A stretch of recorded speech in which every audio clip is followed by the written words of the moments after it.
The Mafia boss's son was born deaf until the waitress pulled out something that shocked him. They mistake silence for weakness. They think because I cannot hear the click of the safety being disengaged, I won't see the glint of betrayal in their eyes. But in a world that never stops screaming, silence is the only place where the truth cannot hide.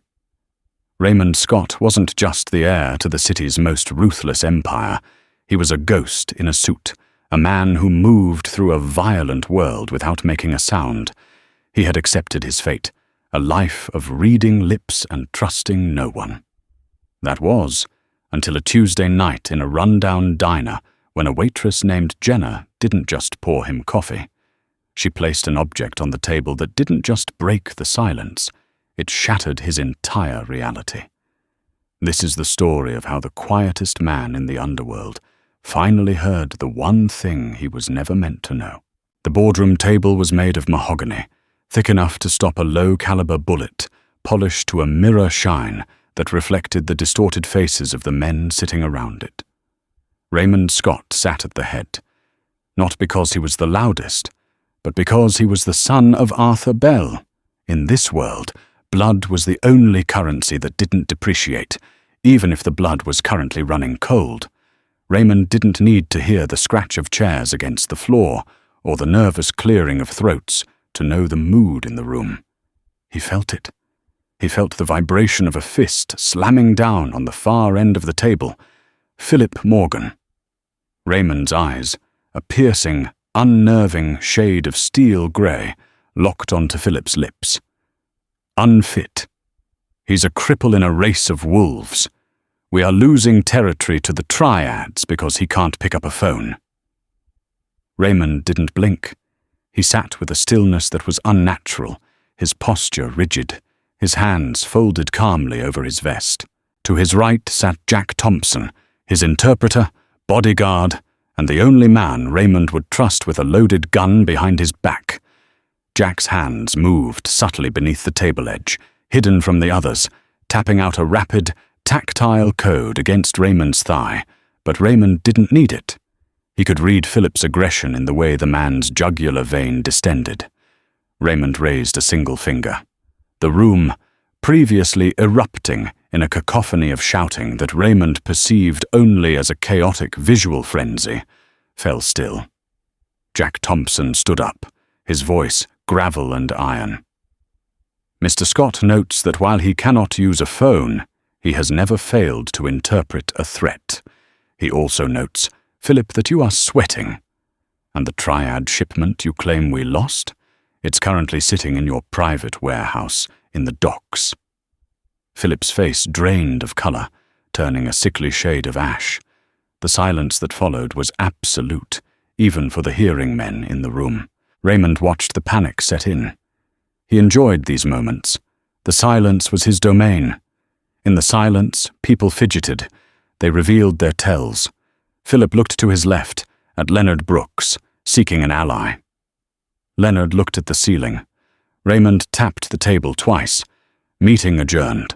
He stood, buttoning his charcoal suit jacket, and walked out of the room without looking back. He didn't need to hear the murmurs of fear or the shifting of allegiances. He knew Philip Morgan was a dead man walking. The only question was when Arthur Bell would give the order, or perhaps Raymond would have to give it himself. The hallway of the Bell Syndicate headquarters was a tunnel of marble and gold, ostentatious and cold.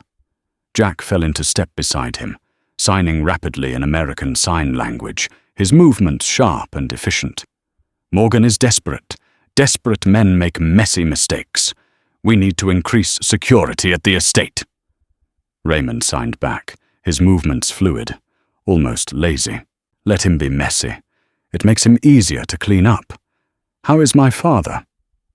The doctors say his heart is failing, Ray. He's asking for you. Raymond stopped. He looked out the floor-to-ceiling window at the sprawling city below. Neon lights flickered in a rhythmic pulse he could almost feel in his retinas. Arthur Bell, the terrifying patriarch, was dying, and the sharks were circling, thinking the sun was too broken to hold the trident. "I need air," Raymond signed. "Not the club. Somewhere quiet, where the floor doesn't shake from the bass." "The rusty anchor?" Jack suggested. "It's dangerous to be that exposed without a full detail." "I don't want a detail, Jack. I want coffee, and I want to watch the world without it watching me back." They took the back exit, slipping into a nondescript black sedan. Raymond leaned his head against the cool glass. His world was a silent movie, a constant stream of visual data without the emotional context of sound. He often wondered what a lie sounded like. Did it have a pitch? Did betrayal screech like tires on asphalt? He checked his reflection in the glass. 32 years old, wealthy beyond measure, feared by half the city, and yet he felt like an observer behind a thick pane of glass, watching humanity scream and laugh and cry while he stood in a vacuum. He touched the scar behind his ear, a remnant of a childhood surgery that had failed. His father had tried everything: money, experimental science, faith healers. Nothing worked. The nerves were dead. Or so they had always been told. The Rusty Anchor was the kind of diner that smelled of grease, stale tobacco, and lemon pledge, though Raymond only knew the smell by the wrinkled noses of the patrons who entered. To him, it was a sanctuary of warm, yellow light and low vibration. The floors were solid concrete. They didn't rattle when trucks drove by. Jenna Howard balanced 3 plates of burgers on her left arm and a pot of coffee in her right hand. She moved with a dancer's grace, dodging a drunk patron who tried to grab her waist, pivoting on her heel to deliver the food to booth 4. Her uniform was a faded blue that had seen better days, and her name tag was slightly crooked. She wiped her forehead with the back of her hand, pushing away a stray lock of auburn hair.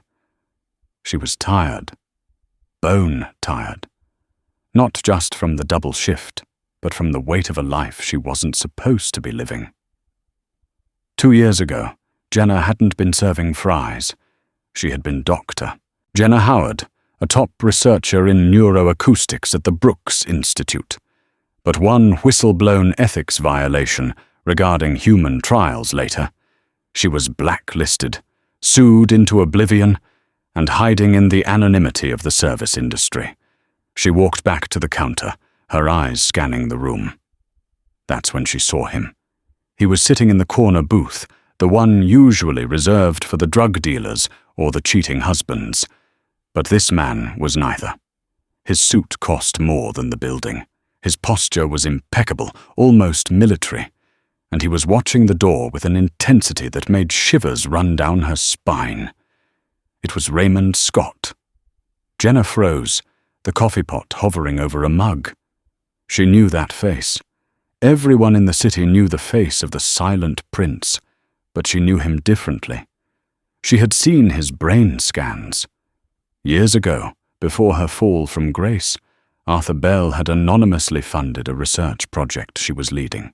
They had sent her files, encrypted, redacted files of a boy with profound sensorineural hearing loss. She had built a prototype for that boy, a specific device designed to bypass the damaged cochlea entirely and resonate directly with the temporal bone using a localized frequency algorithm. But the funding was pulled abruptly. The project was scrapped. She was told the subject had moved on. And now, here he was, the subject, the ghost in the machine. She watched as the large man next to him, Jack, she assumed, spoke to him. Raymond didn't look at Jack. He watched the reflection of the room in the napkin dispenser, then turned his head slightly to catch Jack's lips. Lip reading. He was relying entirely on sight. Jenna felt a sudden, heavy weight in her apron pocket. It was there. It was always there. She carried it like a talisman, a reminder of the career she lost, the prototype. It looked like an antique silver pocket watch, heavy and engraved with intricate lattice work, but inside was a micro-transducer capable of vibrating bone at 20,000 hertz. "Jenna, table 6 needs a refill."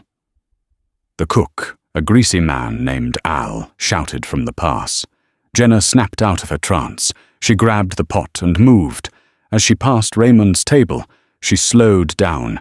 The large bodyguard tensed, his hand twitching toward his jacket. Raymond didn't move, but his eyes shifted to her. They were intense, intelligent, sad. She poured coffee into his cup. She made sure to stand directly in his line of sight so he wouldn't be startled. She offered a small, polite smile. Raymond nodded, a microscopic dip of his chin. She moved to the bodyguard. "Coffee for you, sir." "Black," Jack grunted. She walked away, her heart hammering against her ribs. Why was he here? And more importantly, why was he still deaf? The prototype she had designed had a 94% projected success rate in the simulations.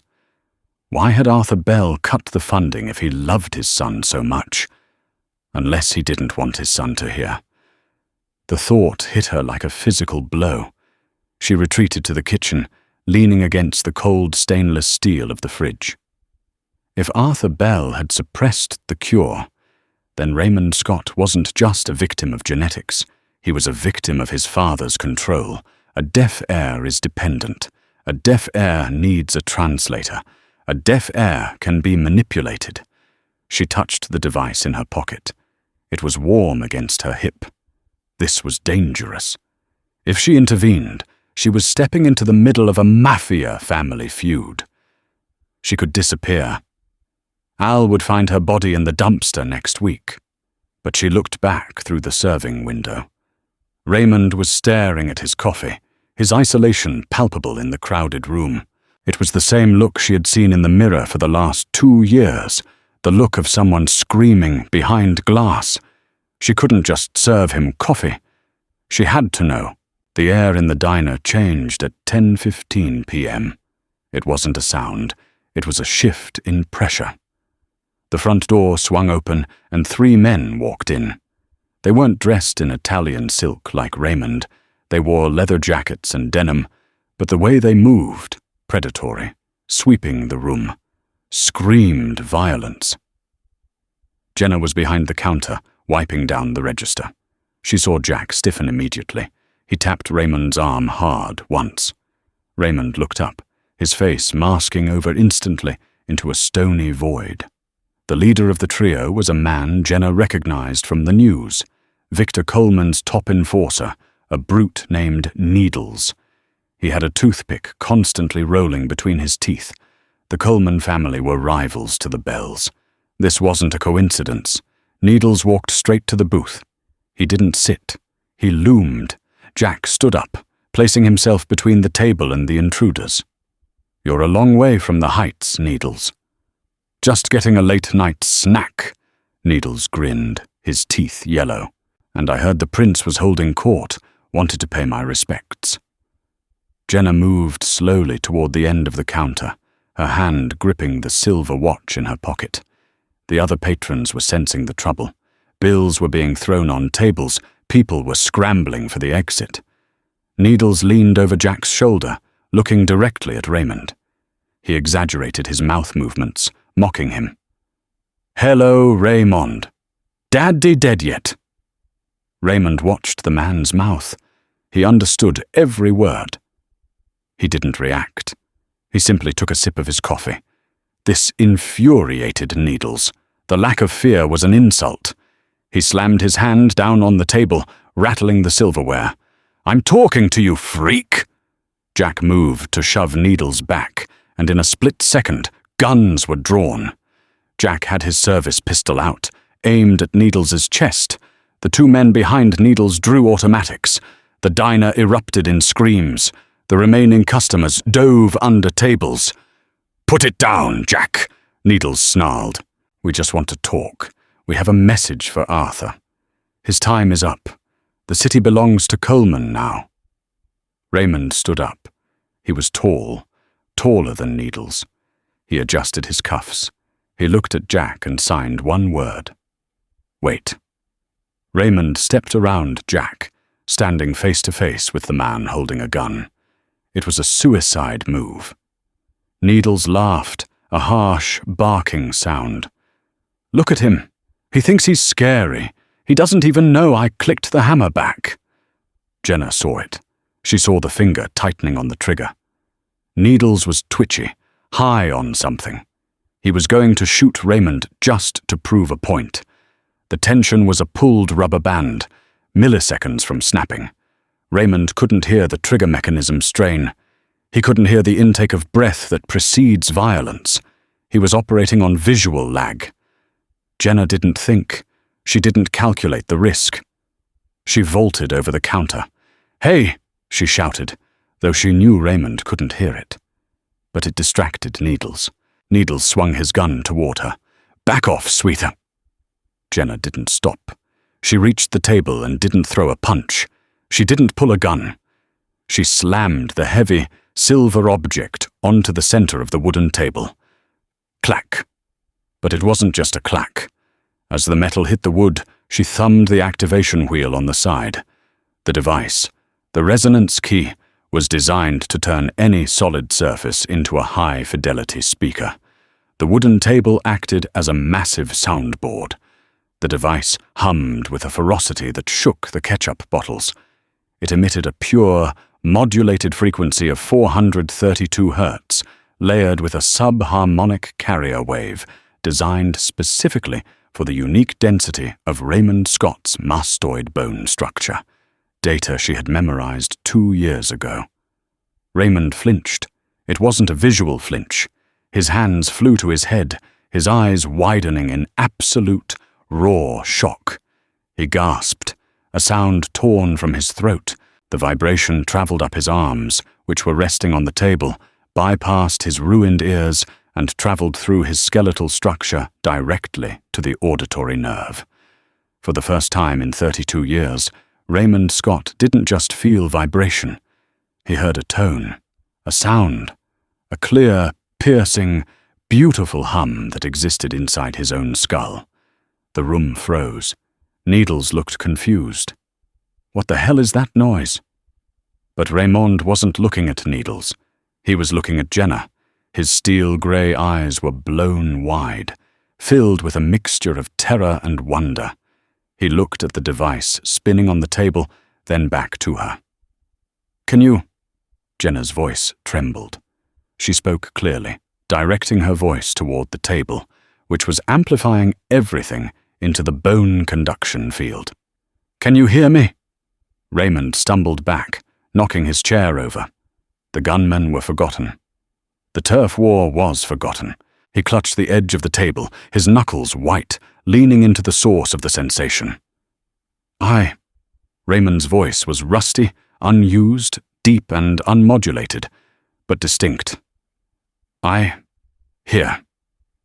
Needles, sensing the momentum shifting into something he couldn't understand, raised his gun again. "Enough of this magic trick bullsh." Raymond moved. He didn't move like a deaf man reacting to a visual cue. He moved like a man who heard the leather of Needles' jacket creak. Without looking at the gun, Raymond grabbed a steak knife from the table and drove it through Needles' hand into the wood in one fluid, blurring motion. Needles screamed, dropping the gun. Jack was in motion instantly, firing 2 shots that took down the other 2 gunmen before they could process what had happened. Silence returned to the diner, save for the whimpering of Needles pinned to the table. But for Raymond, there was no silence. The device was still humming. He could hear the groan of the man on the floor. He could hear his own ragged breathing. And he could hear the erratic, terrified heartbeat of the waitress standing 3 feet away from him. He looked at Jenna. The violence around them seemed miles away. He reached out, his hand trembling, and touched the silver device. Then he looked up at her, his expression stripping away the Mafia prince to reveal the broken boy beneath. "Who are you?" he rasped. Jenna swallowed hard. "I'm the one who was supposed to fix you." Raymond stared at her, the shock slowly morphing into a dawning realization that terrified him more than any gun. "And what is this?" "That," Jenna whispered, "is the truth your father paid a lot of money to bury."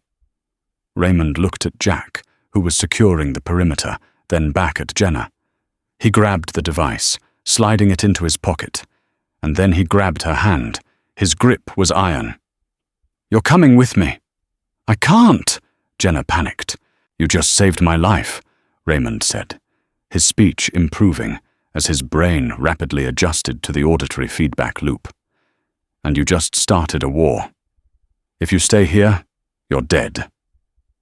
Come." He didn't wait for an answer. He pulled her over the unconscious body of the gunman, out the back door, and into the night that was no longer silent. The safe house was a fortress of glass and steel perched high above the city's financial district, a place usually reserved for silence and brooding. But tonight, for Raymond Scott, it was a torture chamber of noise. The elevator ride up had been agonizing. The hum of the motor, the ding of the passing floors, the rustle of Jack's jacket, it all hit Raymond's raw, unprocessed auditory nerves with the force of a physical blow. He stood in the center of the living room, hands pressed tight against his ears, his eyes squeezed shut. "Turn it off," he groaned, his voice dragging like gravel over concrete. "Make it stop." Jenna stood by the kitchen island, her hands trembling as she poured a glass of water. She watched him with a mix of scientific fascination and deep, aching empathy. "I can't turn the world off, Raymond. Your brain is trying to process 32 years of data in 30 minutes. It's sensory overload." "It's pain," he snapped, lowering his hand slowly. He looked at her. For the first time, he heard the intake of her breath before she spoke. It was a soft, sharp sound. "The device," Jenna said, pointing to the silver watch-like object now resting on the coffee table. "It creates a localized field. If you move more than 10 feet away from it, the connection breaks, and you'll go back to silence. Do you want me to turn it off?" Raymond stared at the device. The silence. The comfortable, safe, predictable silence. It was waiting for him right there. All he had to do was crush that silver machine, and the screaming world would vanish. But then he heard something else. A siren wailing in the distance, the low thrum of the refrigerator, the beat of his own heart in his ears. It was chaotic, yes, but it was alive. "No," he whispered. "Leave it." He walked toward the window. The city lights were no longer just pretty patterns. They were accompanied by a dull, constant roar. He pressed his hand against the cold glass. Jack entered the room, locking the heavy steel door behind him. The click of the deadbolt made Raymond flinch. "Jack," Raymond said. It was strange to say the name and hear it. "Stop. Stomping." Jack froze, his eyes widening. He looked at Jenna, then back to his boss. "I didn't realize I was, boss. I've never had to worry about it before." Raymond turned to face them. He looked exhausted, sweat beading on his forehead, but his eyes were burning with a new intensity. "Jenna, sit." She sat on the edge of the leather sofa. Raymond sat opposite her, leaning forward. The device hummed between them on the table, the invisible thread connecting them. "My voice," Raymond said, touching his throat. "It sounds wrong. Like a monster." "It sounds like a man who hasn't used his vocal cords for pitch control," Jenna corrected gently. "You have a brave voice, Raymond. It just needs tuning." He watched her lips move, but this time the sound synchronized with the image. It was mesmerizing. "Tell me," he demanded. "Not the science, the truth. Why did you have this? Why now?" Jenna clasped her hands. 3 years ago, your father's head of security approached the Brooks Institute. They wanted a solution. I was the lead engineer. We mapped your skull, your nerve pathways. I built the resonance key specifically for you. It bypasses the cochlea entirely. It turns your entire skull into a receiver. And on the day I was scheduled to present the final prototype to Arthur, he cancelled the meeting. His lawyers seized my research. They erased the servers. They told me if I ever spoke of it, I'd be buried in the desert. Then they blacklisted me, so I couldn't work in medicine again. Raymond sat back, the leather creaking, a sound like a dry branch snapping. Why? I didn't know then, Jenna said softly. But I think I know now. A deaf son is a liability in your world, isn't he? But he's also safe. Maybe he didn't want you to take over. Or maybe he wanted to keep me weak, Raymond finished, the realization hitting him harder than the noise. He kept me in a cage of silence, so I would never be able to lead without him. Without Jack. He looked at Jack. The bodyguard looked sick. Ray, I swear, I didn't know. I thought the surgery failed. I believe you, Raymond said, though the suspicion lingered in the corners of his mind. The noise of the world was making him paranoid. Every creak of the building sounded like a footstep. Every gust of wind sounded like a whisper. Suddenly, a sharp, piercing ring cut through the room. Raymond cried out, clapping his hands over his ears. "What is that?" he yelled. Jack pulled a burner phone from his pocket. "It's a phone, Ray. Just a phone." "Answer it!" Jack flipped it open. He listened for a moment, his face hardening into stone. He looked at Raymond, then at Jenna. "It's your father," Jack said. "He's awake, and he knows about the diner." The drive to the Bell estate was a nightmare of auditory hallucination.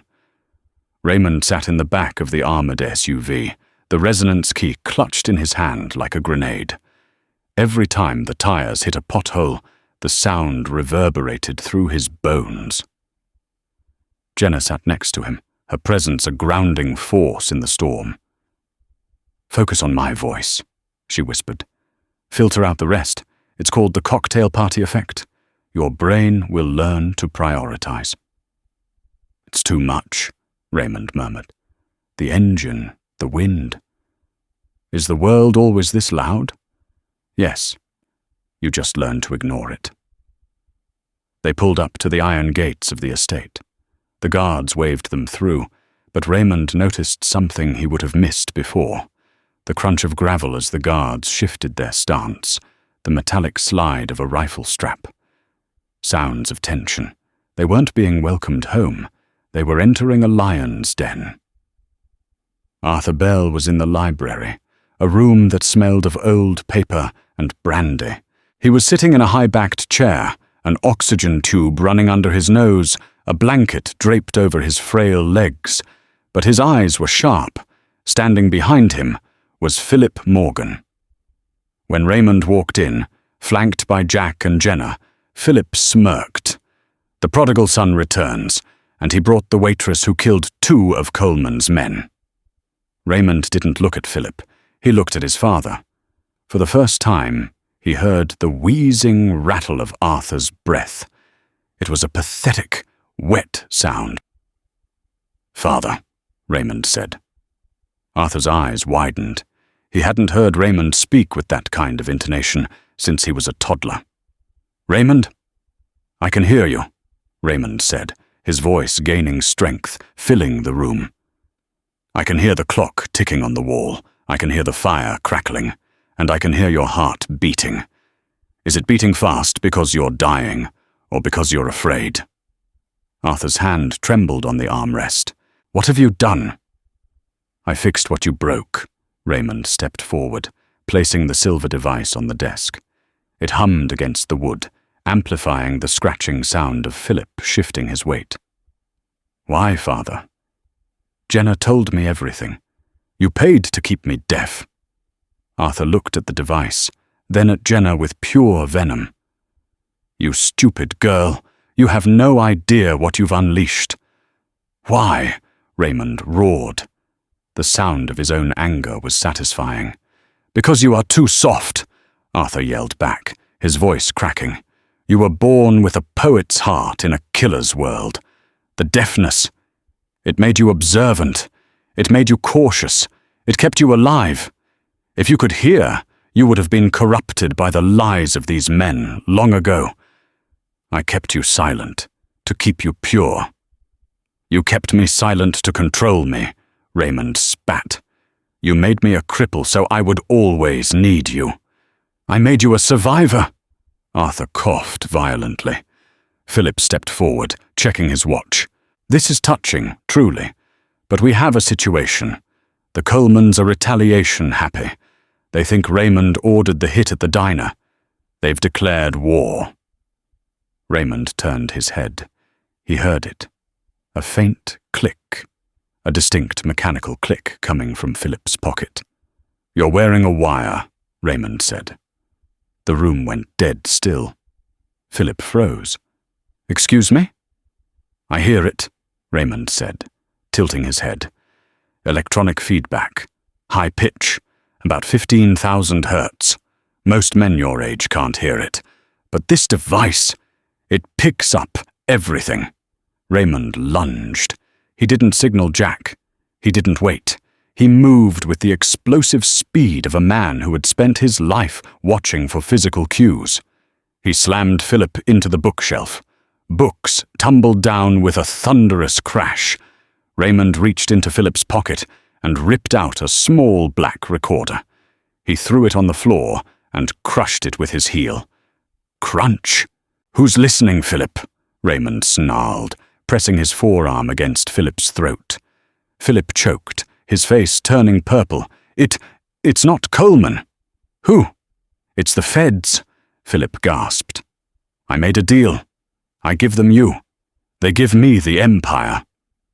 Arthur Bell let out a strangled cry. The betrayal was absolute. Philip Morgan, the second in command, had sold them out. "Jack!" Raymond shouted. Jack had his gun out, but the library doors burst open. 6 men in tactical gear swarmed in. Not police, not feds, mercenaries. Philip's private hit squad. "Kill them all!" Philip screamed, sliding out from under Raymond's grip. The library exploded into chaos. Gunfire in a confined space was deafening. To Raymond, it was the end of the world. The resonance key amplified the shots into concussive blasts that dropped him to his knees. He screamed, clutching his head, his vision blurring. "Raymond!"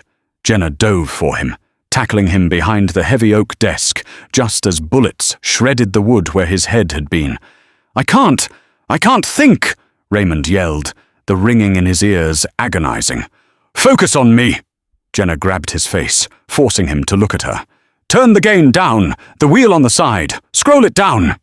Raymond fumbled with the device in his pocket, spinning the small wheel. The volume of the world dropped. The gunshots became dull thuds. The screaming became distant.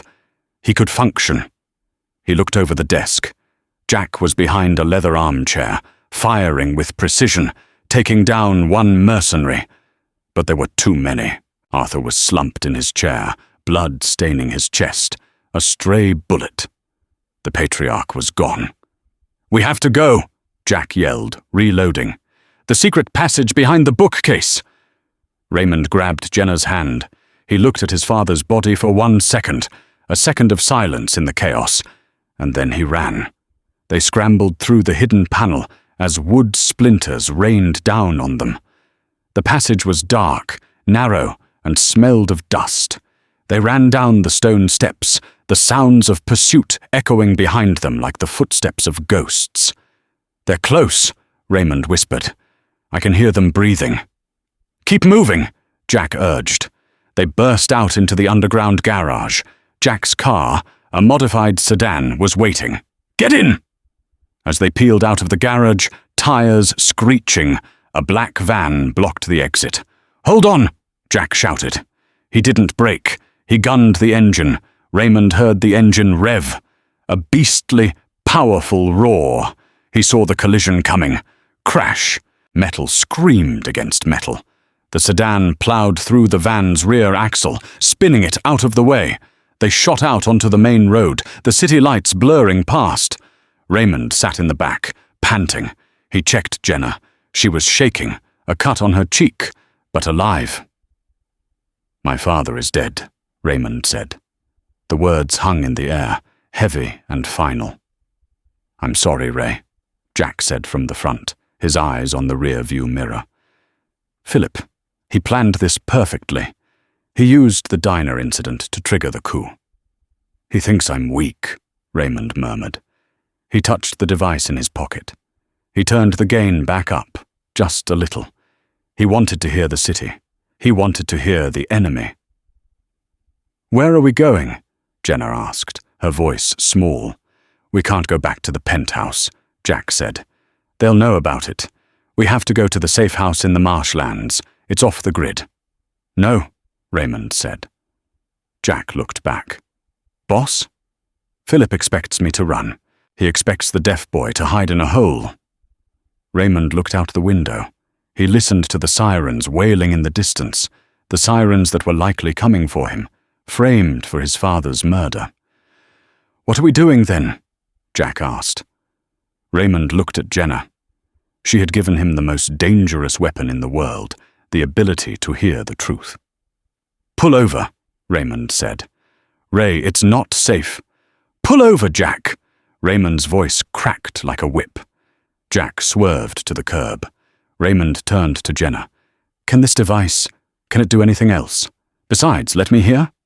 Jenna looked confused. "It relies on resonance. It vibrates bone." "Why?" "Can it vibrate other things?" Raymond asked, his eyes narrowing. "Glass? Structural supports? Other people's skulls?" Jenna's eyes widened. "Theoretically, if we bypassed the safety limiters and hooked it up to an external amplifier, it could act as a sonic weapon. It could shatter windows. It could disorient anyone within a 50-foot radius.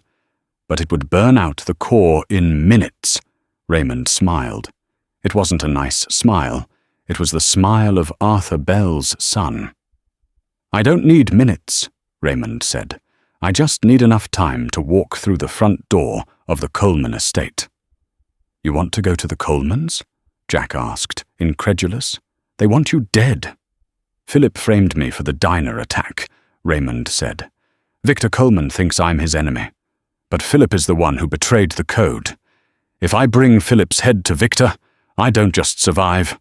I take the throne." "That's suicide," Jack said.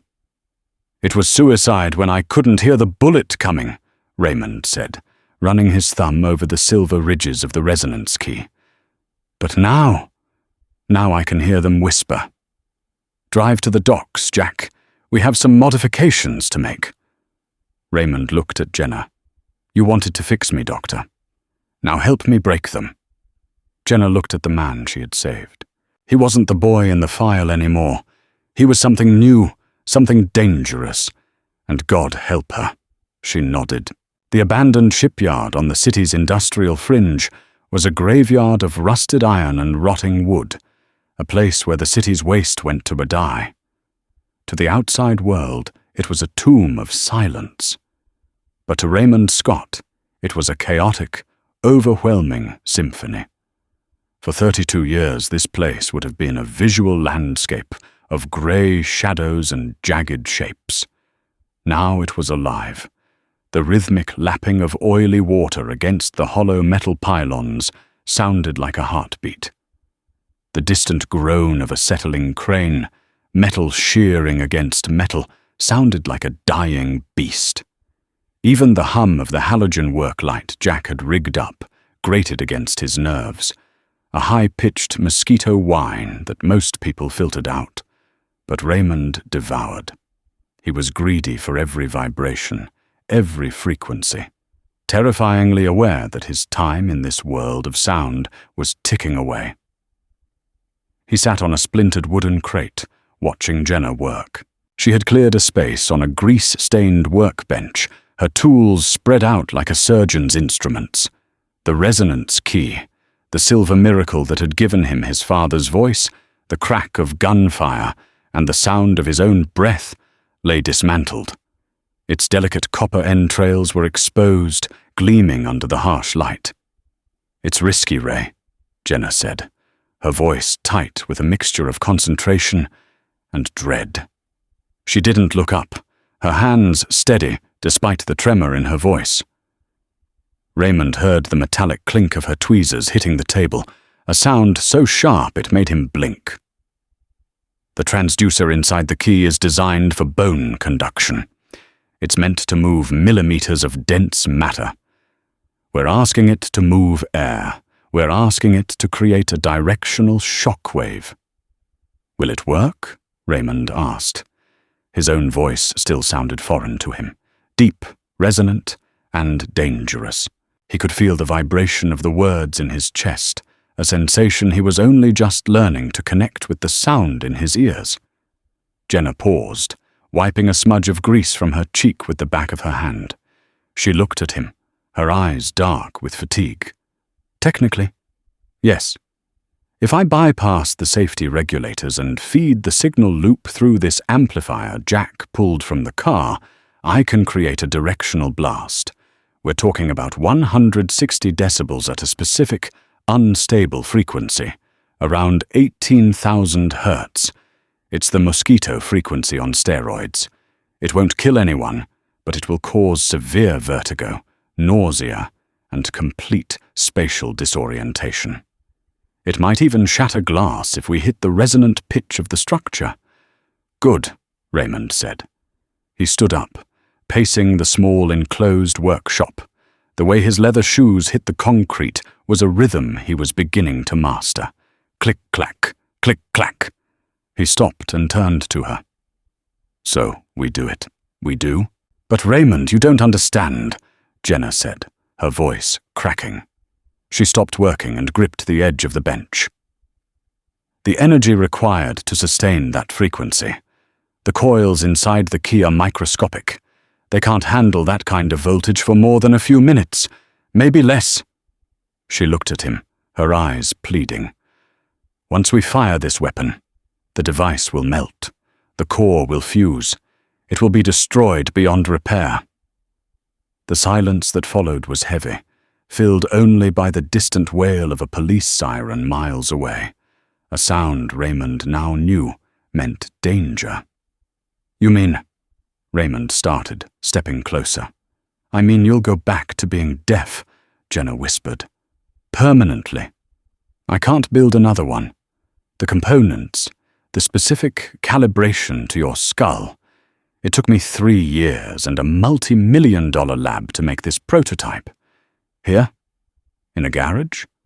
Once it's gone, Ray, it's gone." Jack, who had been silently cleaning his guns in the corner, stopped. The clack of the slide on his pistol ceased. He looked up, his face grim. He knew what this meant. He knew how much Raymond had suffered in the silence. Raymond walked over to the bench. He looked down at the disassembled watch. It was freedom. It was normalcy. It was the thing that allowed him to hear the woman he was falling for. He reached out, his hand hovering over the delicate wires. He closed his eyes. He listened to the water. He listened to the wind rattling the corrugated tin roof. He listened to Jenna's breathing, shallow and fast. "I lived in silence for 32 years, Raymond said softly. "It was a prison, but it was my prison. Today, I heard a man die. I heard my father scream. I heard betrayal." He opened his eyes, steel gray and resolute. "I can go back to the silence, but I cannot go back to being a victim." He looked at Jenna, holding her gaze. "I need this voice to scream one last time, Jenna. Make it loud enough to bring the house down." Jenna stared at him for a long moment, tears spilling over. Then she nodded. She sniffed, a wet, sad sound, and picked up the soldering iron. "Okay, I'll make it scream." While she worked, the smell of burning solder filling the air, Jack walked over to the map he had spread out on an oil drum.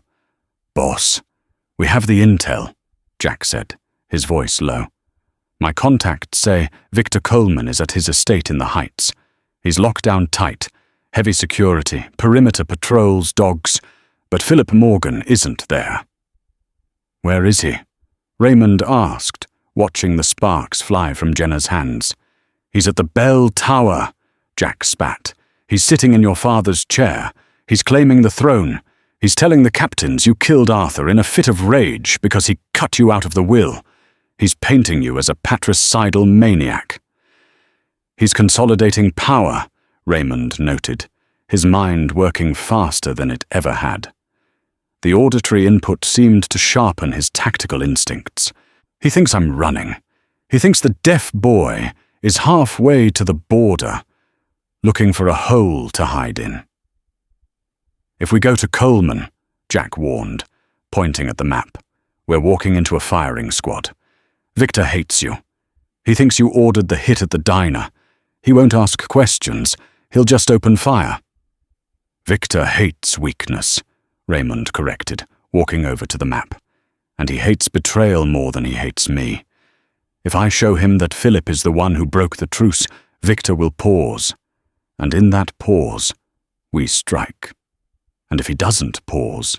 Jack asked, sliding a fresh magazine into his Glock. "If he just shoots you on the doorstep?" Jenna turned around.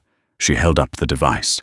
It was ugly now, wired into a heavy industrial battery pack and connected to a shoulder-mounted speaker rig that Jack had scavenged.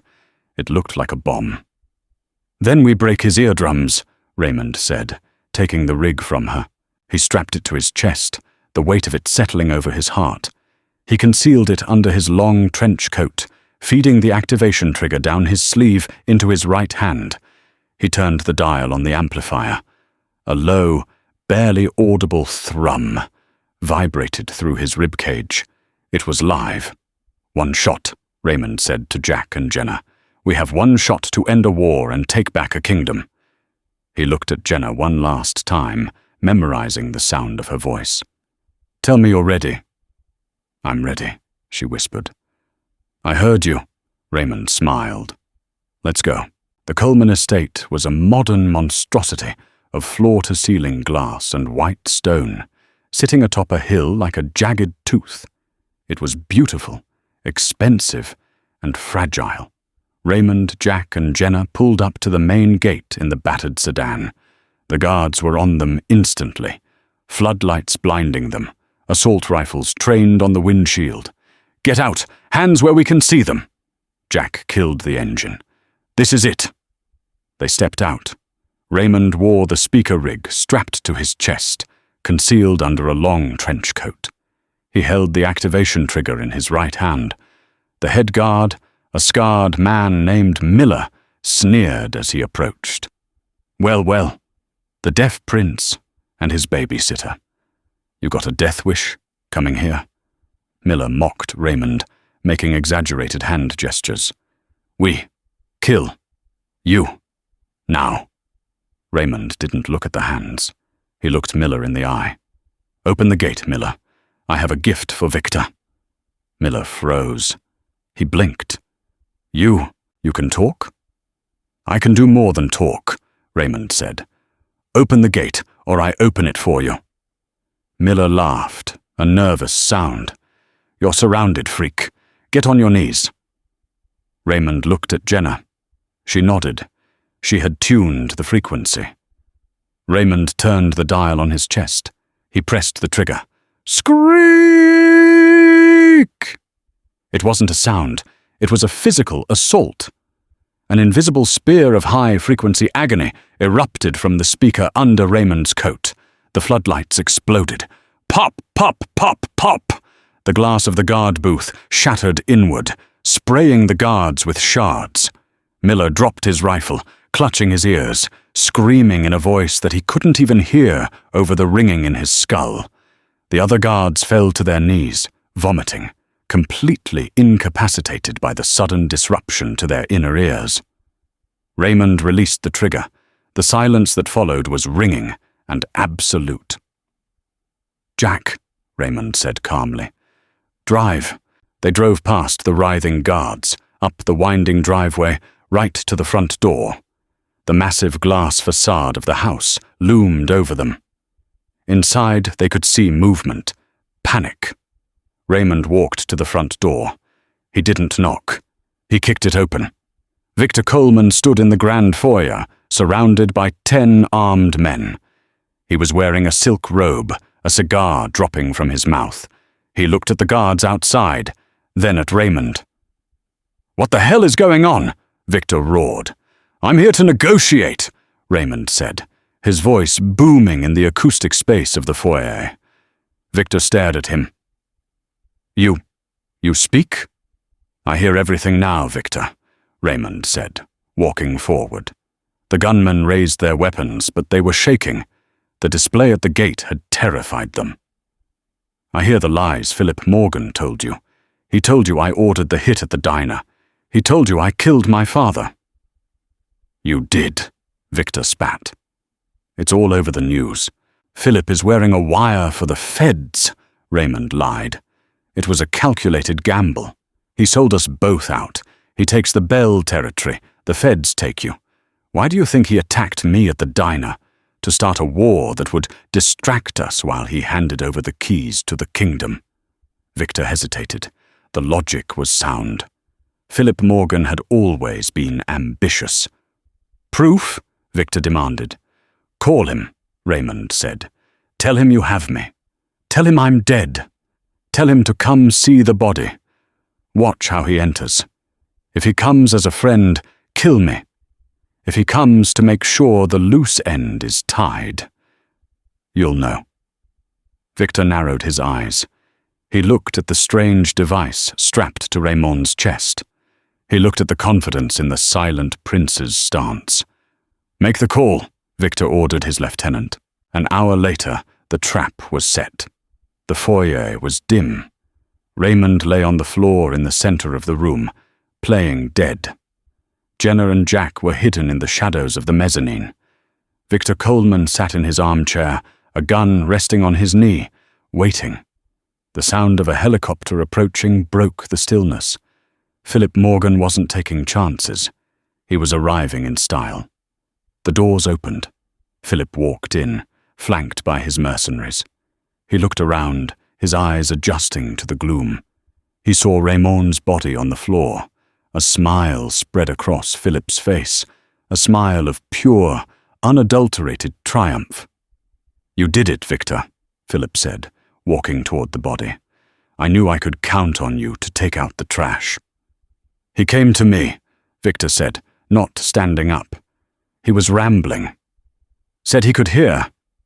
"He was insane," Philip said, standing over Raymond. He nudged Raymond's ribs with his polished shoe. "Look at him. The broken boy who thought he could be king." Philip pulled a gun from his holster. "I'll take the body. My men will dispose of it. We can't have the police snooping around your estate." "Why the rush, Philip?" Victor asked. "Just cleaning up the mess," Philip said, aiming the gun at Raymond's head. "Consider this a favor."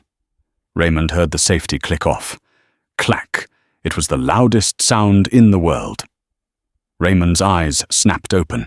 He rolled, sweeping Philip's legs out from under him. Philip hit the marble floor with a grunt, the gun skittering away. Raymond scrambled up, grabbing Philip by the lapels and slamming him onto the coffee table. Glass shattered. "Hello, Philip!" Raymond shouted. Philip stared up at him, eyes bulging with terror. You're dead." "I heard you," Raymond hissed. "I heard you laugh when my father died. I heard you sell us to the feds, and now—" Raymond grabbed the activation trigger of the resonance key. He placed the speaker directly against Philip's chest. "Now you're going to hear me." "No, wait!" Philip screamed. Raymond pulled the trigger. The blast was contained, directed straight into Philip's sternum. It didn't break bones, but the sonic resonance hit his lungs and heart with the force of a sledgehammer. Philip convulsed, his breath seized from his body, his eyes rolling back in his head as the frequency scrambled his equilibrium. Raymond held it for 3 seconds. Then he let go. The device sparked, smoked, and died. The hum that had been Raymond's constant companion for the last few hours faded into a high-pitched whine. And then, silence. The world went mute. Raymond stood up. He saw Victor Coleman standing, shouting something. He saw Jenna running down the stairs, her mouth moving. He saw Jack holding a gun on Philip's mercenaries, who had surrendered. But Raymond heard nothing. The silence was back. Heavy. Thick. Absolute. But this time, it didn't feel like a cage. It felt like peace. He looked at Victor. He pointed at Philip's unconscious body, then at the door. "Get him out." Victor nodded, a look of newfound respect on his face. He signaled his men. They dragged Philip Morgan away. The war was over. Jenna reached Raymond. She grabbed his face, her eyes searching his. She was asking if he was okay. Raymond couldn't hear her voice, but he could read her lips perfectly. "It's gone," she said. "The sound is gone." Raymond smiled. He took her hand and placed it over his heart. He tapped his chest twice. "I feel it." The boardroom of the Bell Syndicate was quiet. The mahogany table was polished. Raymond Scott sat at the head. He didn't need to shout to be heard. He didn't need to slam his fist on the table. The captains sat in respectful silence, watching his hands. Jack stood to his right, translating the sign language. "We have peace with the Colemans," Raymond signed, his movements precise and authoritative. "We are moving our assets out of narcotics and into technology, legitimate technology." He looked down the table. The fear was gone from the room, replaced by loyalty. They weren't following him because of his bloodline anymore. They were following him because he was the man who had walked into the lion's den and screamed the house down. The meeting adjourned. The men filed out. Jenna was waiting by the window. She wore a lab coat now, her name badge reading Director of Research, Bell Audio Neurology. Raymond walked over to her. He couldn't hear the city traffic below. He couldn't hear the hum of the air conditioning. But as he wrapped his arms around her waist and pulled her close, he didn't miss the sound. He looked at her lips. "Ready to go home?" she asked. Raymond nodded. He kissed her. A long, slow kiss that needed no translation. He had spent his life listening for the things he couldn't hear. But in the end, he realized he didn't need to hear the world to own it. He just needed to know when to break the silence. And for the Mafia boss's son, silence was no longer a weakness. It was the deadliest weapon of all. And that is the incredible story of Raymond Scott, the Silent King. From a deaf outcast to the most powerful man in the underworld, all because one waitress dared to break the rules. If you enjoyed this story of suspense, betrayal, and romance, please smash that like button. It really helps the channel. Don't forget to subscribe and hit the notification bell so you never miss a new story. What did you think of Jenna's invention? Let us know in the comments below. Thanks for watching, and see you in the next video.